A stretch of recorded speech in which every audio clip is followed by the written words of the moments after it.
오늘 우리에게 주시는 하나님의 말씀은 요한복음 18장 6절에서부터 9절까지 말씀입니다. 예수께서 그들에게 내가 그니라 하실 때에 그들이 물러가서 땅에 엎드러지는지라.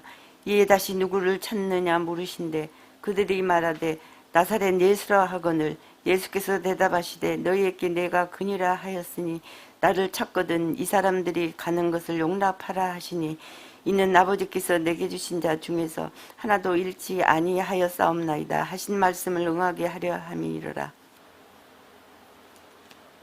예수님께서 겟세마네 동산에서 예수님을 잡으러 온 로마 군인들과 성전 경비병들을 마주하셨을 때 참으로 놀라운 대화가 진행이 됩니다. 5절에서 6절의 말씀을 보면 예수님께서 먼저 그들에게 물으시죠. 너희가 누구를 찾으러 왔느냐? 그들이 대답합니다. 나사렛 출신 예수를 찾으러 왔습니다. 그러자 예수님께서 너희가 찾는 그 사람이 바로 나다라고 말씀하세요. 그리고 똑같은 대화가 7절, 8절에서도 이어집니다. 다시 예수님이 말씀하시죠. 너희가 누구를 찾으러 왔느냐? 대답은 똑같을 수밖에 없죠. 갈릴리 나사렛 출신의 예수를 찾으러 왔습니다. 너희가 찾는 사람이 바로 나다. 자, 문자적으로만 보면 예수님과 그들 사이의 대화는 같은 내용이 반복되는 것처럼 보입니다. 상황이 크게 달라진 것 같지 않아요. 하지만 실제 그 당시 현장의 분위기는 환하게 달랐습니다. 처음 그 대화와 동일한 내용임에도 불구하고 두 번째 대화 사이에는 완전히 분위기가 달랐던 것이죠. 먼저 그들이 어떤 모습으로 예수님께 나왔는지를 다시 한번 확인해 보겠습니다. 그들은 등과 횃불을 들고 왔어요. 예수님이 겟세마네 동산에 계시다면 분명히 숨어 있을 것이라고 예상한 것이죠. 어떻게든 사치수세께서 예수님을 찾아내려는 강한 의지를 가지고 온 사람들이에요. 무기를 지니고 있었습니다. 군인들이니까 무기를 지니고 있는 것은 이상할 게 없습니다만 단지 예수님 한 사람을 잡기 위해 무려 400명에서 500명에 이르는 정예 군인들이 동원됐다는 것은 쉽게 납득할 만한 일은 아니죠. 그 정도로 많은 인원이 그런 군인들이 동원됐다는 것은 예수님이 순순히 잡히지 않을 거라고 예상했기 때문입니다. 예수님의 제자들 혹은 예수님을 추종하는 사람들이 어떻게든 예수님을 지킬 것이고 그 군인들로부터 예수님을 보호하려 할 것이기 때문에 무력 진압을 해서라도 예수님을 잡아가려 하는 그런 강한 의지가 반영된 것이죠. 한마디로 말하면 그때 예수님 앞에 서 있는 그 수많은 로마 군인들 성전 경비병들은 살기 든든한 자세로 예수님을 마주하고 있었던 것입니다. 그런 기세를 가지고 예수님한테 대답을 한 거예요. 우리는 나사렛 예수를 찾으러 왔어. 예수님께서 말씀하시죠. 너희가 찾는 사람이 바로 나다. 그 다음에 어떤 일이 일어났습니까?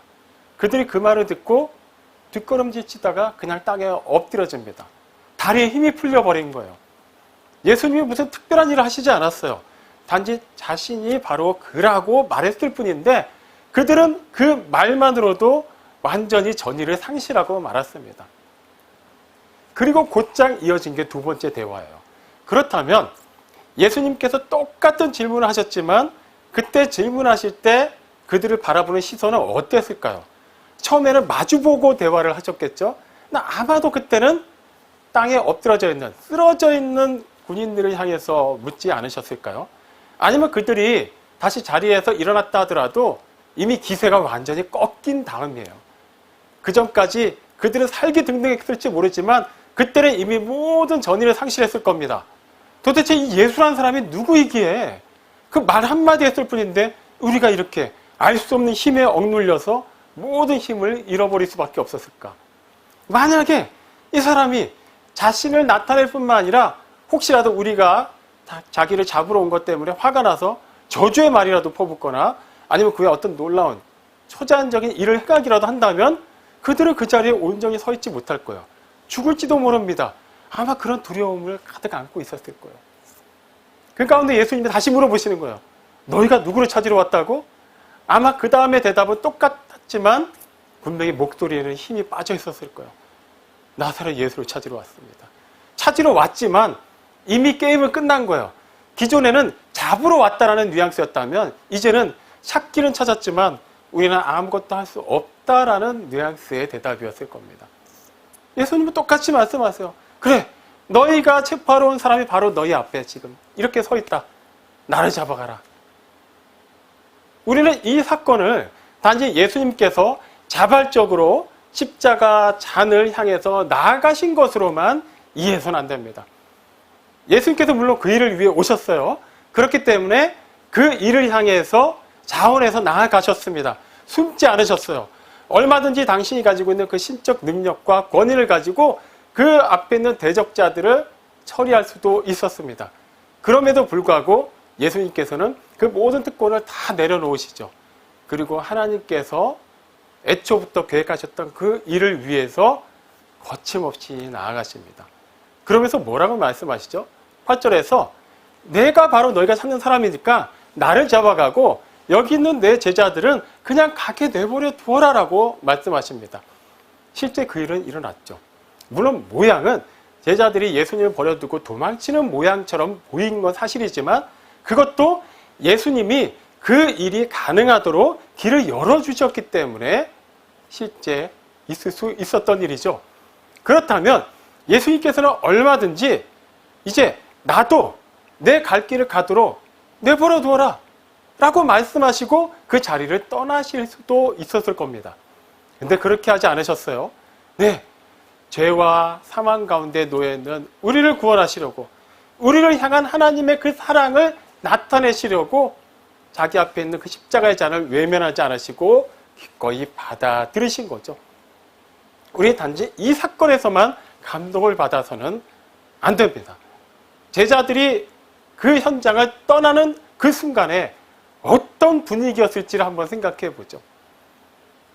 예수님께서는 일단 제자들이 무사히 그 현장을 떠날 수 있도록 길을 터주셨고, 그리고 결박당한 채로 안나스의 그 집으로 재판정으로 끌려가셨습니다.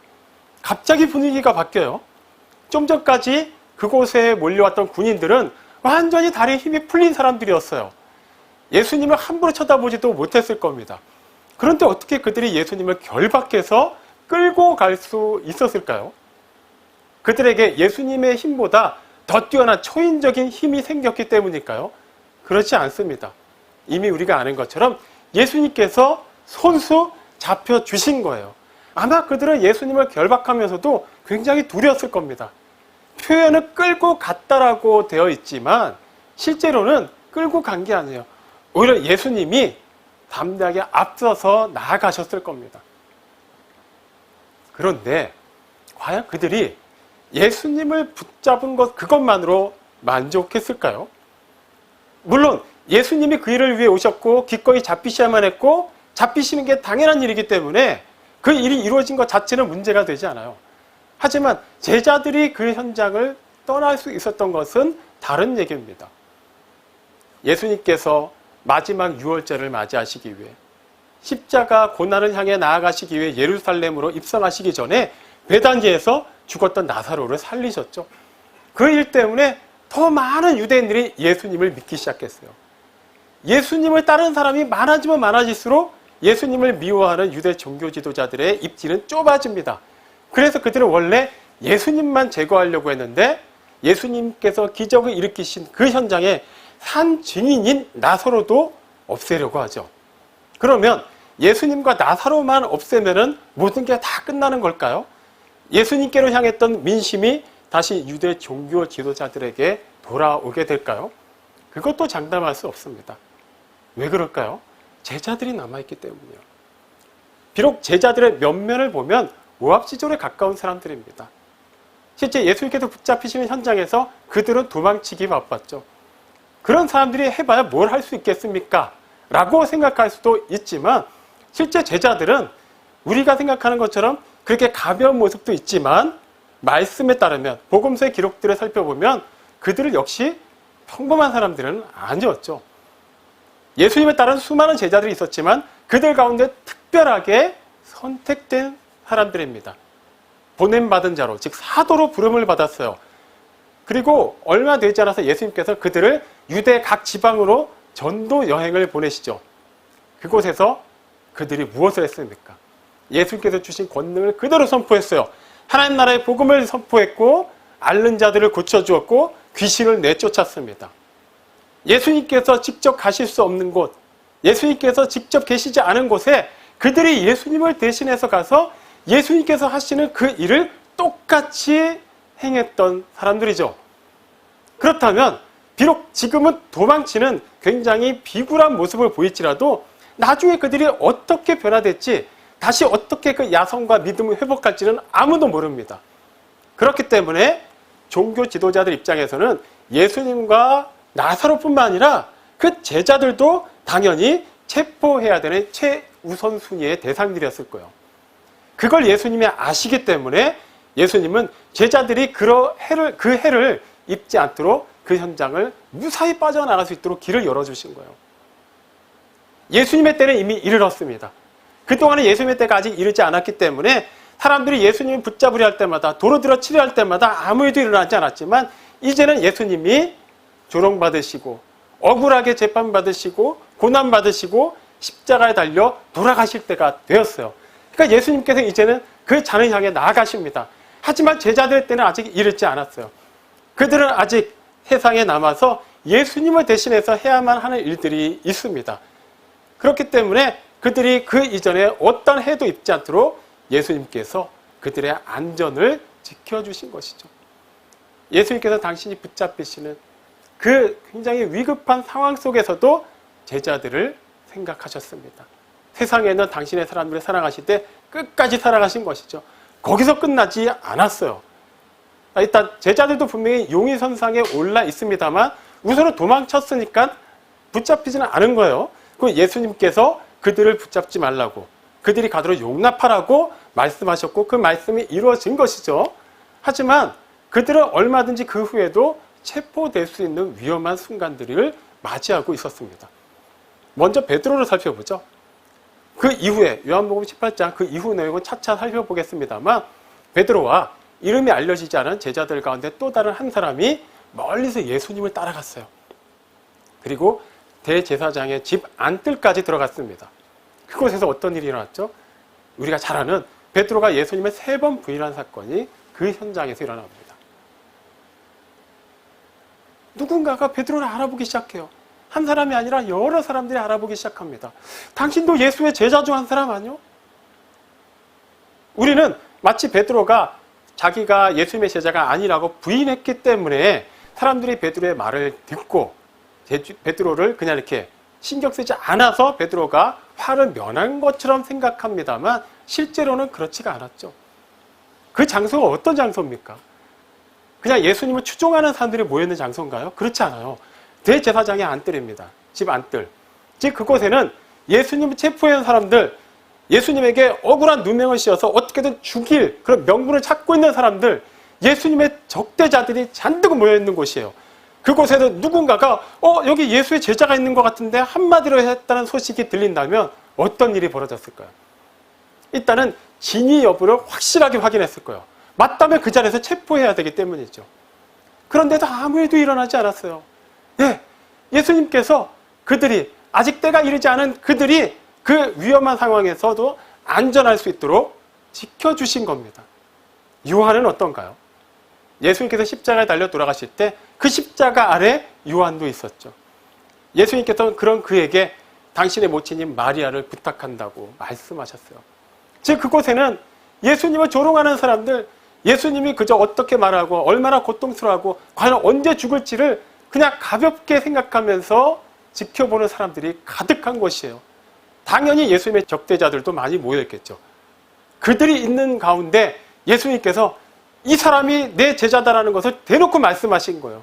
그럼 당연히 요한도 그 자리에서 잡혀야 되지 않을까요? 잡히지 않았습니다. 무슨 말이에요? 예수님께서는 겟세마네 동산에서 제자들이 그 현장을 피할 수 있도록 도와주셨을 뿐만 아니라 자신이 억울하게 재판을 받는 그 순간 중에도, 그리고 십자가에 달려서 극한의 공포와 그 두려움과 아픔을 당하시는 순간 중에도 제자들을 지켜주셨던 거예요. 거기서 끝나지 않았죠. 예수님은 비록 몸으로 세상에 계시지 않지만 영광스러운 당신의 자리로 돌아가신 뒤에는 또 다른 보혜사이신 성령님을 보내주셨습니다. 예수님이 계시는 것처럼 똑같이 성령님께서 제자들 안에 하지만 그분은 영이시기 때문에 이제는 시간과 공간의 제약을 받지 않으시고 언제 어디서나 제자들과 함께 하시면서 제자들을 도우셨어요. 그래서 그 제자들의 삶이 사도행전을 통해서 살펴보면 그 이전과 완전히 달라진 걸 볼 수 있어요. 비록 예수님을 외면하고 예수님과 똑같이 붙잡힐까 봐 두려운 가운데 그 자리를 피했던 제자들이 있지만 성령님께서 임하시자 그들은 그 다음부터 담대하게 자신들을 드러냈습니다. 하나님 나라의 복음을 전했죠. 그 실제 그들을 통해서 예수님께서 공적인 사역을 하실 때보다 더 많은 사람들이 더 많은 지역으로까지 복음을 받아들이고 복음이 선포되는 놀라운 역사가 일어났습니다. 세상 끝날까지 그들 각 사람이 맞이하게 될 세상 끝날은 다 달랐어요. 그 시간은 달랐고 방법도 달랐습니다. 하지만 각자에게 하나님께서 예정한 그때가 이를 때까지 그들은 결코 해를 입지 않았어요. 물론 고난은 있었습니다. 어려움이 있었어요. 하지만 그 고난 때문에, 그 어려움 때문에 그들을 통해 하나님 나라가 확장되는 일에는 어떠한 지장도 받지 않았습니다. 하나님께서 지켜주셨기 때문이에요.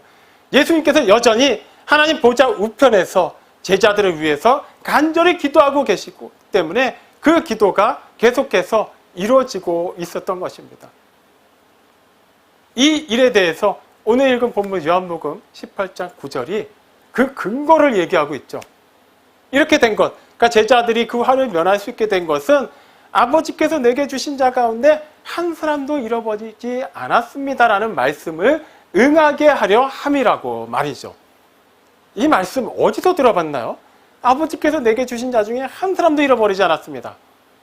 네, 요한복음 17장에 기록된 예수님의 그 대제사장으로서의 기도에 기록되어 있습니다. 요한복음 17장 12절 말씀이죠.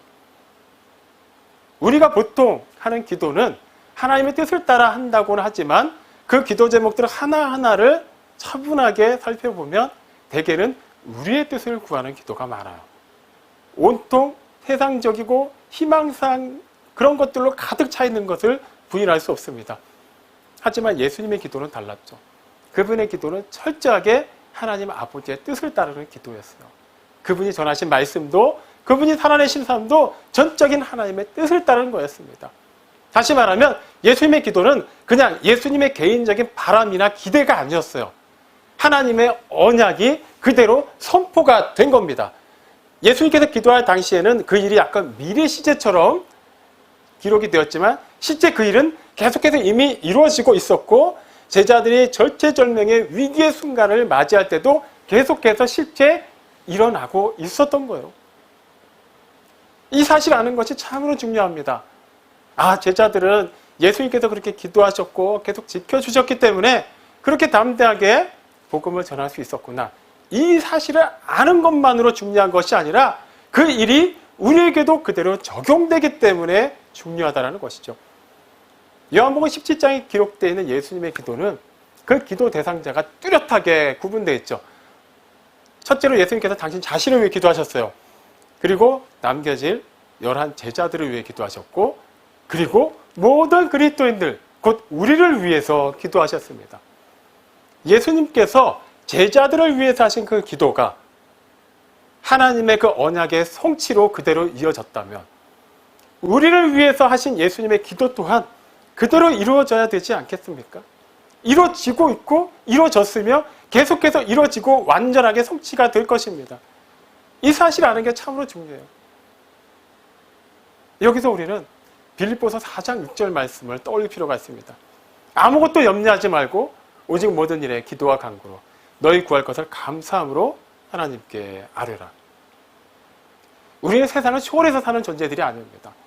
세상에서 일어나는 많은 일들, 그 엄청난 사건들 앞에서 우리의 그 태생적 한계 때문에 우리는 많은 충돌 가운데서 실패하기도 하고 넘어지기도 하고 좌절하기도 해요.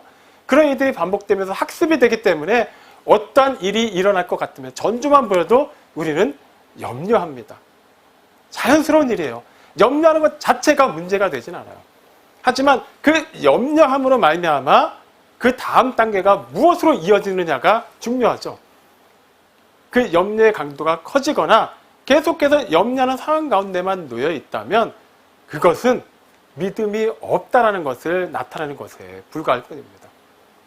하나님을 사랑하는 자, 곧 그 뜻대로 부르심을 입은 자들에게는 모든 것이 합력하여 선을 이룬다는 것을 불신하고 있는 거예요. 어떠한 사건을 통해서도 그 일이 당장 나에게 손해를 끼칠 수도 있고 아픔이 될 수도 있고 당장 두려움을 줄 수 있지만 이것조차도 하나님께서는 그 하나하나를 모아서 우리를 하나님의 그 완성된 작품으로 만들어 가시는 도구와 재료로 사용하신다는 것을 우리가 분명히 알고 있다면 당장은 힘들 수 있고 당장은 한숨을 쉴 수 있을지라도 그 자리에 계속해서 머물러 있을 수는 없죠. 그래서 바울이 얘기하는 게 그겁니다. 염려하지 말고 염려하는 데 쓸 에너지를 기도하는 데다 쏟아 놓으라는 거예요. 우리는 이 상황에서 다른 질문을 제기하죠. 그럼 어떻게 되는데요? 기도하기만 하면 정말 염려거리가 다 사라지는 겁니까? 정말 내가 기대했던 일이 다 이루어지는 걸까요?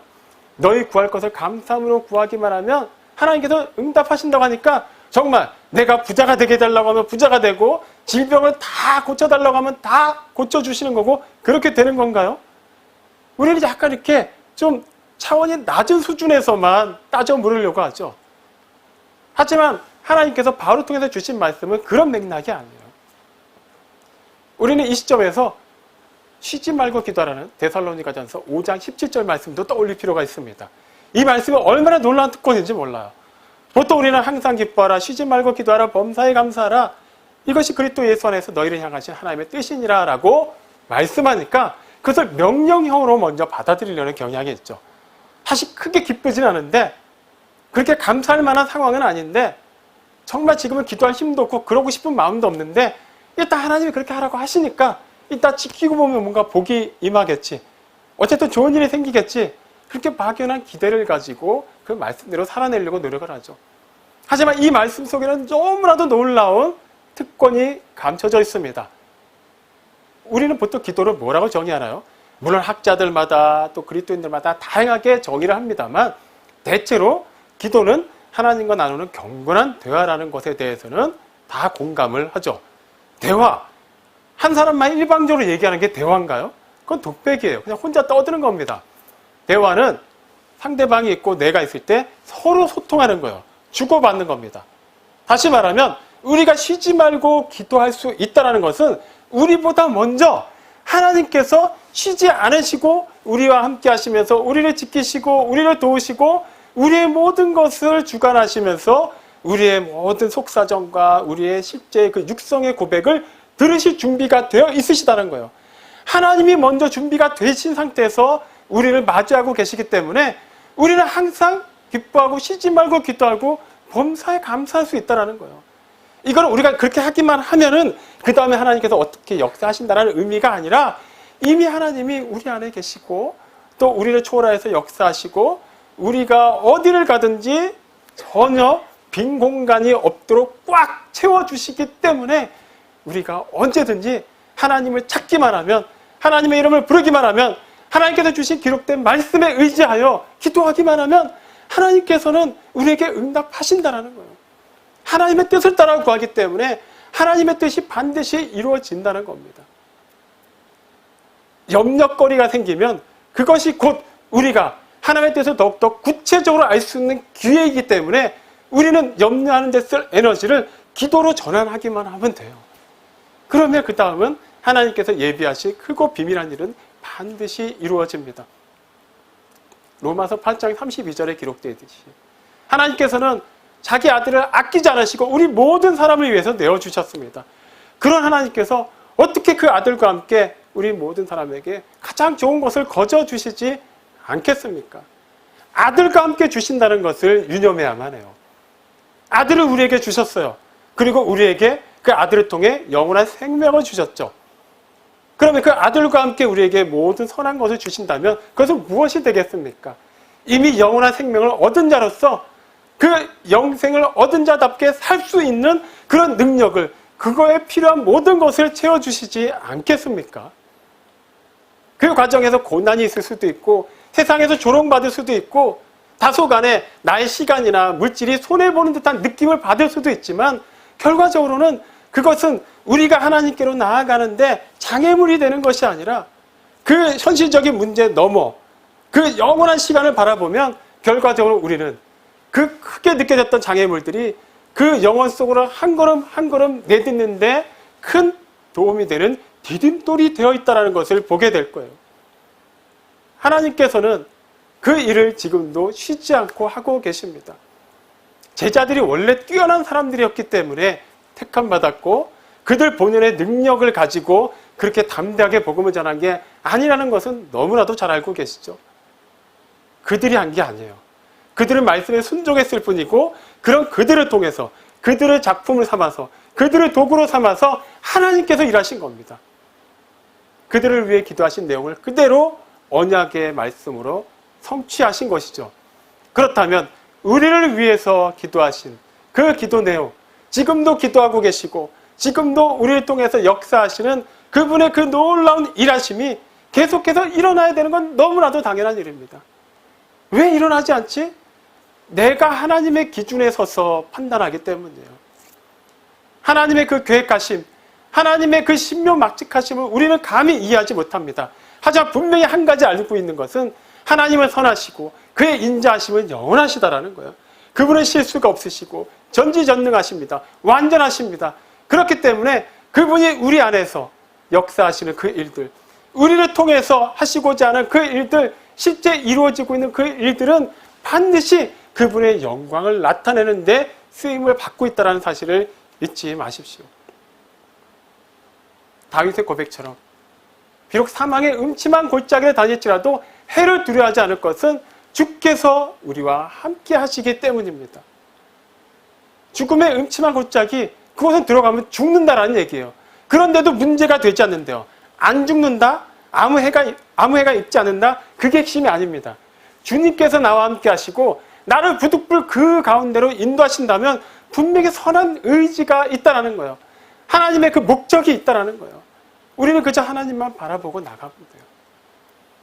예수님께서 하늘의 모든 영광을 버리고 이 낮고 낮은 세상에 사람의 몸을 입고 오셨죠. 그리고 우리를 대신해서 세상의 모든 죄를 대속하시고 십자가에 달려 돌아가셨습니다. 그렇게 죄값을 치러주시고 우리는 그분을 믿음으로 말미암아 그분이 놓아주신 그 생명의 길을 통해서 하나님과의 그 막혔던 담이 무너지고 끊어졌던 다리가 연결되어서 이제는 그 영원 속으로 담대하게 걸어갈 수 있게 되었어요. 거기서 끝나지 않습니다. 예수님께서 겟세마네 동산에서 제자들로 하여금 그 살기등등한 수백 명의 군인들을 해치고 나갈 수 있도록 도와주셨던 것처럼 우리에게도 우리가 성도의 삶을 살 때 우리가 정말 영생을 얻은 자로서 그 영원한 시간 속으로 한 발 한 발 내디딜 때 우리 앞에 놓여있는 어떠한 장애물도 능히 극복하고 헤쳐나갈 수 있도록 도와주십니다. 그 힘을 이미 주셨고 지금도 계속해서 그 힘이 발휘되도록 성령님께서 우리 안에서 역사하고 계세요. 우리가 생각할 때 아무리 어렵고 큰 일이라 할지라도 하나님 앞에서 그 일은 아무것도 아닙니다.